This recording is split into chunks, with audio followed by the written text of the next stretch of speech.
Hi friends, welcome back to my YouTube channel. ಇವತ್ತಿನ ವಿಡಿಯೋದಲ್ಲಿ ಮಹಿಳೆಯರಿಗಾಗಿ ಕೆಲವು ಉಪಯುಕ್ತ ಸಲಹೆಗಳು.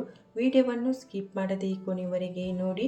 ವಿಡಿಯೋ ಇಷ್ಟ ಆದರೆ ಲೈಕ್ ಮಾಡೋದನ್ನು ಮರಿಬೇಡಿ, ಶೇರ್ ಮಾಡಿ. ಚಾನಲನ್ನು ಸಬ್ಸ್ಕ್ರೈಬ್ ಮಾಡದೆ ಹೊಸಬರು ನೋಡ್ತಿದ್ರೆ ಸಬ್ಸ್ಕ್ರೈಬ್ ಮಾಡಿ. ಮಹಿಳೆಯರಲ್ಲಿ ರಕ್ತಹೀನತೆ ಸಮಸ್ಯೆ ಇದ್ದರೆ ಹೀಗೆ ಮಾಡಿ. ದಿನ ರಾತ್ರಿ ಮಲಗುವಾಗ 5-6 ಖರ್ಜೂರವನ್ನು ಬೀಜ ತೆಗೆದು ನೀರಿನಲ್ಲಿ ನೆನೆಸಿಡಿ ಮತ್ತು ಬೆಳಿಗ್ಗೆ ಖಾಲಿ ಹೊಟ್ಟೆಯಲ್ಲಿ ಖರ್ಜೂರವನ್ನು ತಿಂದು ನೆನೆಸಿದ ನೀರನ್ನು ಕುಡಿಯಬೇಕು. ಹೀಗೆ ಪ್ರತಿದಿನ 1 ವಾರ ತನಕ ಮಾಡುವುದರಿಂದ ದೇಹದಲ್ಲಿ ರಕ್ತದ ಅಭಾವ ಎಂದಿಗೂ ಕೂಡ ಉಂಟಾಗುವುದಿಲ್ಲ. ಮೆಂತೆ ಪುಡಿ ಮತ್ತು ರೋಸ್ ವಾಟರ್ ಎರಡನ್ನು ಚೆನ್ನಾಗಿ ಮಿಕ್ಸ್ ಮಾಡಿ ಮುಖಕ್ಕೆ ಹಚ್ಚಿ ಅರ್ಧ ಗಂಟೆ ನಂತರ ಮುಖವನ್ನು ವಾಶ್ ಮಾಡಬೇಕು.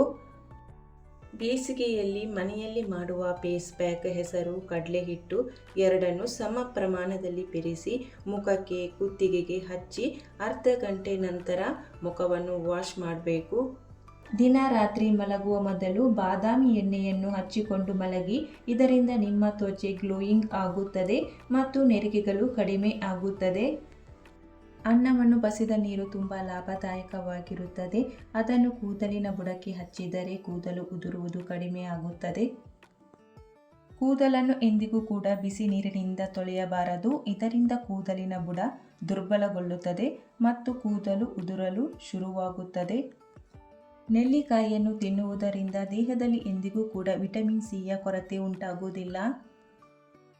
ನಿಮ್ಮ ಮೂತ್ರದ ಬಣ್ಣ ಹಳದಿಯಾಗಿದ್ದರೆ ಅದರ ಅರ್ಥ ನೀವು ನೀರನ್ನು ಯಥೇಚ್ಛವಾಗಿ ಕುಡಿಯುತ್ತಿಲ್ಲವೆಂದು.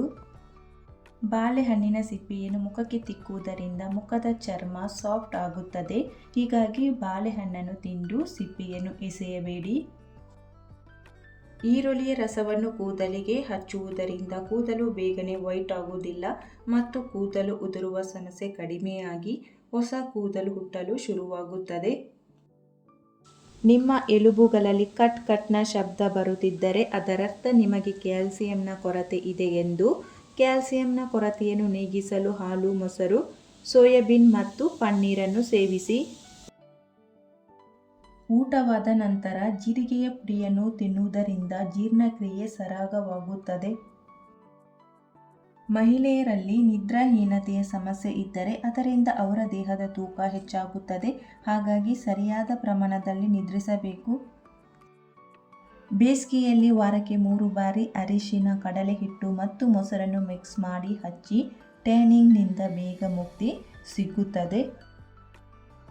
ಲಿಂಬೆ ಗಿಡದ ಎಲೆಗಳನ್ನು ಕಿವುಚಿ ಅದರ ಪರಿಮಳವನ್ನು ತೆಗೆದುಕೊಳ್ಳುವುದರಿಂದ ತಲೆನೋವು ಕಡಿಮೆ ಆಗುತ್ತದೆ. ವಿಪರೀತ ಗಂಟಲು ನೋವಿದ್ದರೆ ಚಹಾವನ್ನು ಮಾಡುವಾಗ ಅದರಲ್ಲಿ ಕೆಲವು ತುಳಸಿ ಎಲೆಗಳು, ಲವಂಗ, ಶುಂಠಿ ಮತ್ತು ಕಾಳು ಮೆಣಸು ಸೇರಿಸಬೇಕು. ಗಂಟಲು ನೋವಿನಿಂದ ಆರಾಮ ಸಿಗುತ್ತದೆ. ಮಕ್ಕಳಿಗೆ ಪ್ರತಿನಿತ್ಯ ದಾಳಿಂಬೆಯ ಜ್ಯೂಸನ್ನು ಕೊಡುವುದರಿಂದ ಮಕ್ಕಳ ದೇಹದಲ್ಲಿ ರಕ್ತದ ಪ್ರಮಾಣ ಹೆಚ್ಚುತ್ತದೆ. ಕ್ಯಾರೆಟ್, ಬೀಟ್ರೂಟ್ ಮತ್ತು ನೆಲ್ಲಿಕಾಯಿಯ ಜ್ಯೂಸನ್ನು ಕುಡಿಯುವುದರಿಂದ ನಿಮ್ಮ ಕಣ್ಣಿನ ದೃಷ್ಟಿ ಉತ್ತಮವಾಗುತ್ತದೆ ಮತ್ತು ಸ್ಕಿನ್ ಹೆಲ್ದಿಯಾಗಿ ಶೈನ್ ಹೆಚ್ಚಾಗುತ್ತದೆ.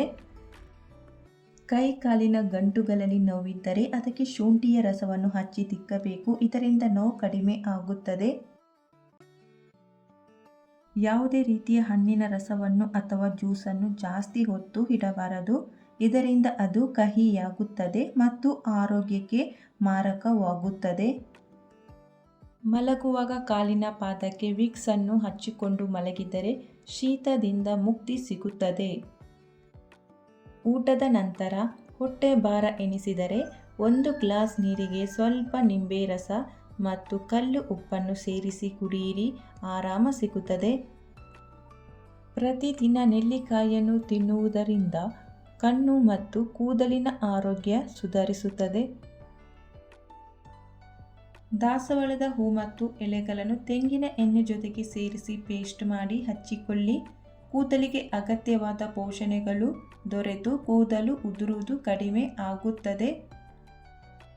ನಿಮ್ಮ ಕಾಲಿನ ಹಿಮ್ಮಡಿಗಳು ಒಡೆದಿದ್ದರೆ ಸಾಸಿವೆ ಎಣ್ಣೆಯಲ್ಲಿ ಸ್ವಲ್ಪ ಅರಿಶಿನವನ್ನು ಸೇರಿಸಿ ಹಚ್ಚಿಕೊಳ್ಳಿ. ಇದರಿಂದ ಒಡೆದ ಹಿಮ್ಮಡಿಗಳು ಸರಿಯಾಗುತ್ತವೆ.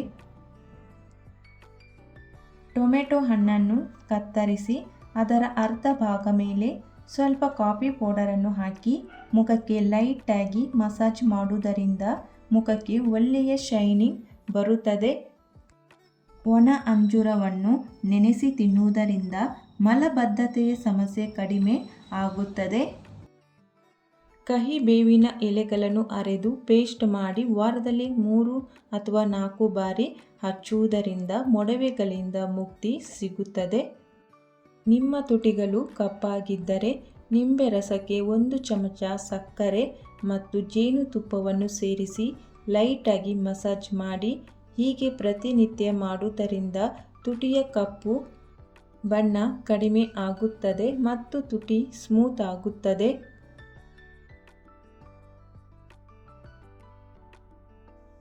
ಹರಳೆಣ್ಣೆಯನ್ನು ಕೂದಲಿನ ಬುಡಕ್ಕೆ ಹಚ್ಚಿ ಮಸಾಜ್ ಮಾಡುವುದರಿಂದ ಕೂದಲು ಸ್ಟ್ರಾಂಗ್ ಆಗುತ್ತದೆ ಮತ್ತು ಉದುರುವುದು ನಿಲ್ಲುತ್ತದೆ. ಸದಾ ಯಂಗಾಗಿರಲು ವಿಟಮಿನ್ ಸಿ ಹೆಚ್ಚಿರುವಂತಹ ಹಣ್ಣುಗಳನ್ನು ತಿನ್ನಿ. ದಿನಾಲು ಕೈಗಳಿಗೆ ಕೊಬ್ಬರಿ ಎಣ್ಣೆಯನ್ನು ಹಚ್ಚಿ ಮಸಾಜ್ ಮಾಡಬೇಕು. ಈ ರೀತಿಯಾಗಿ 1 ವಾರ ಮಾಡಿದರೆ ಕೈಗಳು ಸಾಫ್ಟ್ ಆಗುತ್ತದೆ. ದಿನ ರಾತ್ರಿ ಮಲಗುವಾಗ ಕಣ್ಣಿನ ಹುಬ್ಬು ಮತ್ತು ರೆಪ್ಪೆಗಳಿಗೆ ಪೆಟ್ರೋಲಿಯಂ ಜೆಲ್ಲಿಯನ್ನು ಹಚ್ಚಿಕೊಂಡು ಮಲಗಬೇಕು. ಇದರಿಂದ ಕಣ್ಣಿನ ರೆಪ್ಪೆ ನಯವಾಗುತ್ತದೆ ಮತ್ತು ಬೇಗನೆ ಉದ್ದವಾಗುತ್ತದೆ. ಮಣ್ಣಿನ ಪಾತ್ರೆಯಲ್ಲಿ ನೀರನ್ನು ಕುಡಿಯುವುದರಿಂದ ಅಥವಾ ಆಹಾರವನ್ನು ಸೇವಿಸುವುದರಿಂದ ಕಾಯಿಲೆಗಳು ಹತ್ತಿರ ಸುಳಿಯುವುದಿಲ್ಲ. ಯಾಕೆಂದರೆ ಮಣ್ಣಿನ ಪಾತ್ರೆಯಿಂದ ನಮ್ಮ ದೇಹಕ್ಕೆ ಅಗತ್ಯವಿರುವ ಮಿನರಲ್ಸ್ಗಳು ಪೂರೈಕೆ ಆಗುತ್ತದೆ. ಮರದ ಬಾಚಣಿಗೆಯಿಂದ ಕೂದಲು ಬಾಚುವುದರಿಂದ ಕೂದಲು ಉದುರುವುದು ಕಡಿಮೆ ಆಗುತ್ತದೆ. ವಿಡಿಯೋ ಇಷ್ಟ ಆದರೆ ಲೈಕ್ ಮಾಡೋದನ್ನು ಮರಿಬೇಡಿ, ಶೇರ್ ಮಾಡಿ. ಚಾನಲನ್ನು ಸಬ್ಸ್ಕ್ರೈಬ್ ಮಾಡದೆ ಹೊಸಬರು ಚಾನಲನ್ನು ನೋಡ್ತಾ ಇದ್ದರೆ ಸಬ್ಸ್ಕ್ರೈಬ್ ಮಾಡಿ.